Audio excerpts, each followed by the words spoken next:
In this last segment, what we'll cover are interactions over network topology that affect how the nodes are innovating and solving problems. As you might well imagine, networks play a crucial role in how agile uh, organizations are, how adept they are at innovating, how adept they are at coordinating. And first, we'll look at innovation. And of course, as with everything else, we're going to look at a very simple model that we hope may represent some aspect of the real world. And this is the basic conundrum.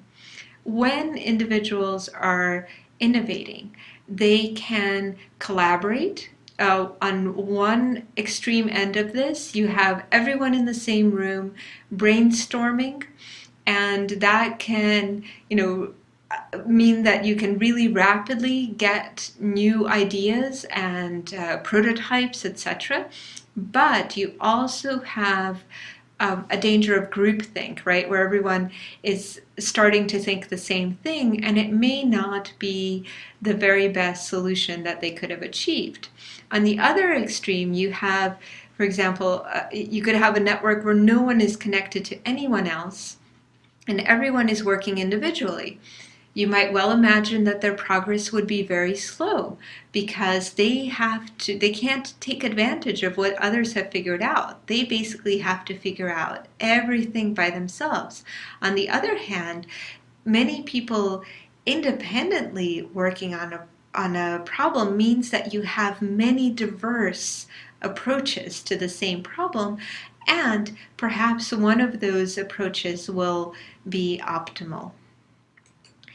So in a network context, if we have most individuals in the room together communicating, the network might look something like this. Everyone is connected to everyone else.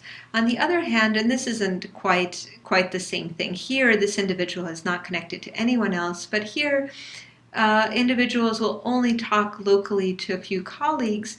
They won't be, broadcasting every solution throughout the company. So one way to model the problem space that these individuals are moving in is with Kaufman's NK model.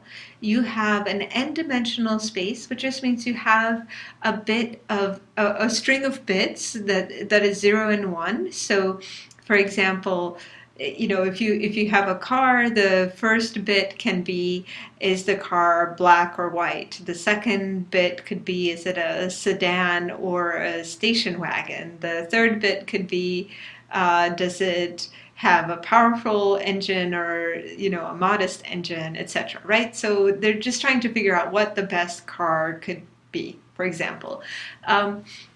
And the K parameter describes the smoothness of the fitness landscape. That is, if you flip one of those bits, if you make it a sedan as opposed to a station wagon, is that completely going to change how well the car sells, or is it going to be pretty similar sales based on the fact that the other very many bits are the same, including the engine and the amount of room inside and automatic versus manual transmission, etc. So just another way of looking at this, if K is large, you have a very smooth landscape, and I can't really represent the n-dimensional space, so this is just roughly so that you can imagine what's going on. This means that there is some combination that's optimal, and if you tweak it a little bit, you'll just get a little ways away from that optimum. The more you tweak it, the further away you'll go. But what this also means is that it's fairly easy to find what the optimum is, right? So you flip the color from white to black, and whoop, here you are. You've gotten to a better solution, etc.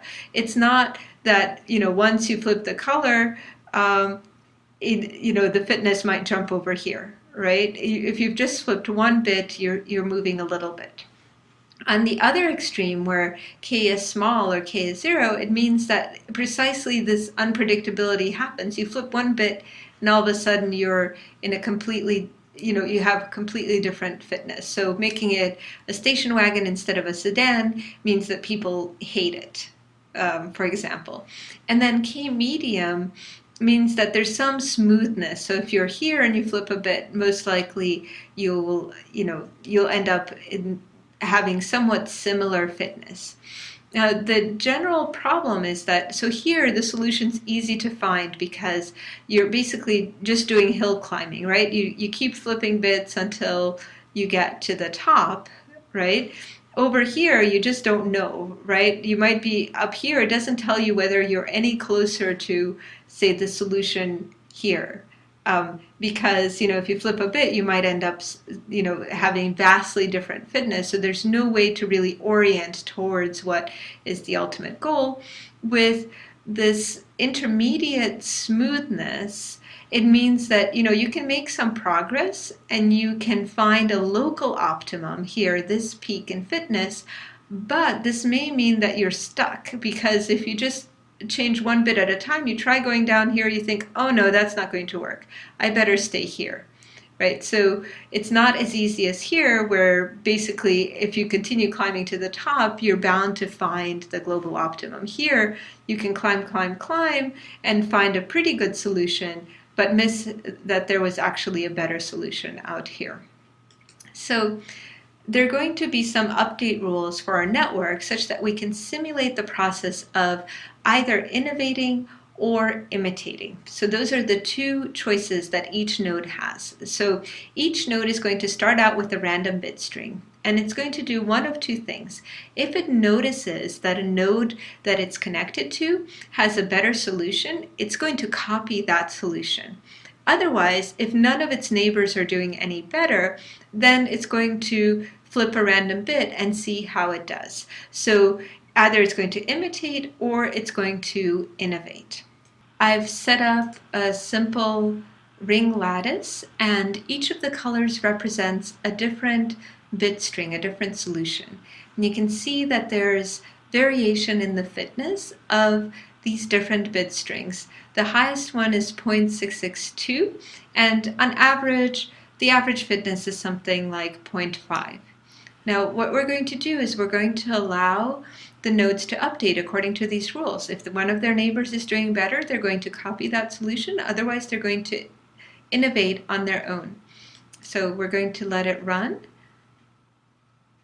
And eventually, okay, right? So everyone has converged on the same solution, but this solution, you'll notice 0.764, is higher than the original maximum. So there was some innovation taking place, and at the end, all of the agents because it's agent-based modeling, but all of the nodes converged on the same solution.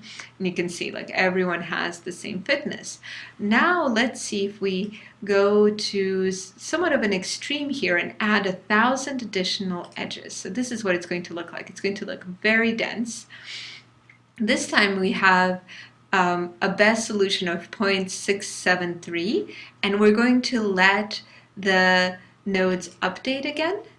And you can see almost instantaneously they all converged, but the value that they converged on, let's see if you can answer the quiz question.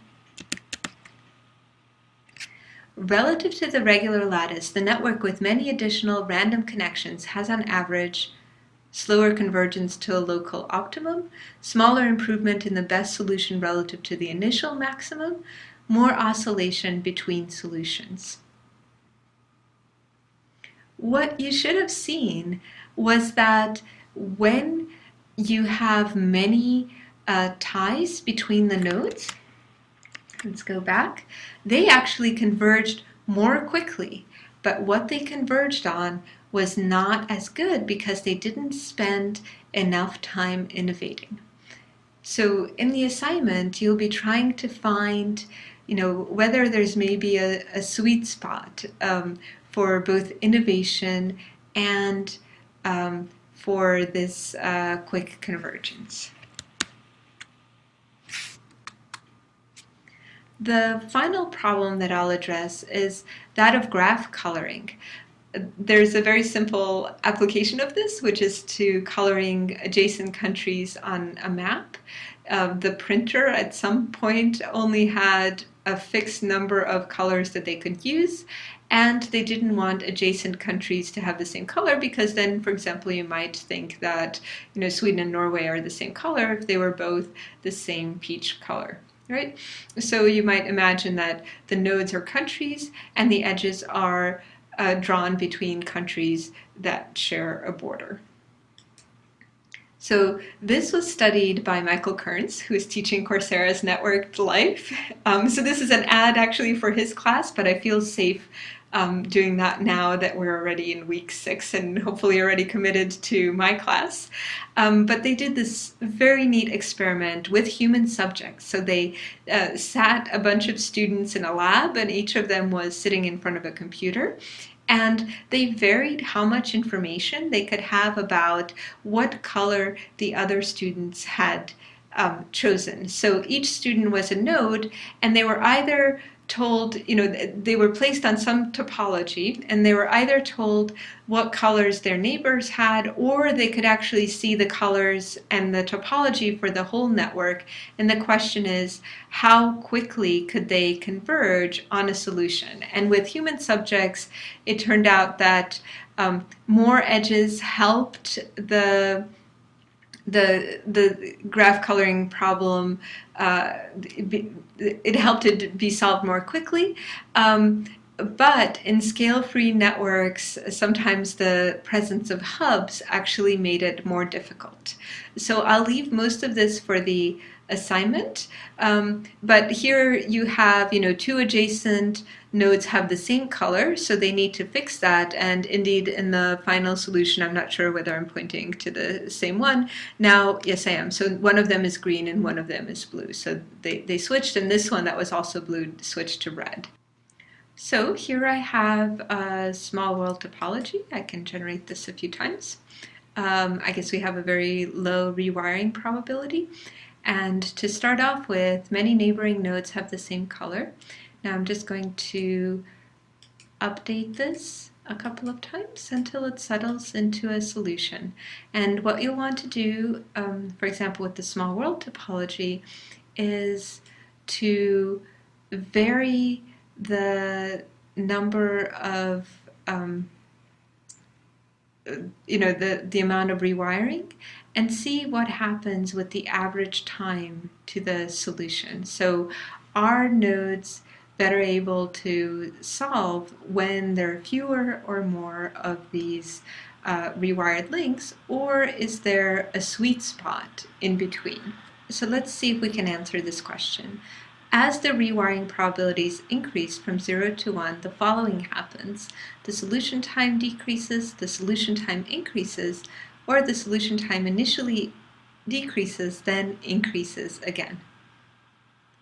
If you manage to get the model to run, what you should see is that when it's a regular lattice, the amount of time it takes for the solution to propagate all the way around is fairly long. As you add more edges, the solution time should drop, and then it increases again, interestingly enough, once you have many additional edges, potentially because that means that the problem itself is more difficult, because a node that has more neighbors has a tougher time figuring out what color to be.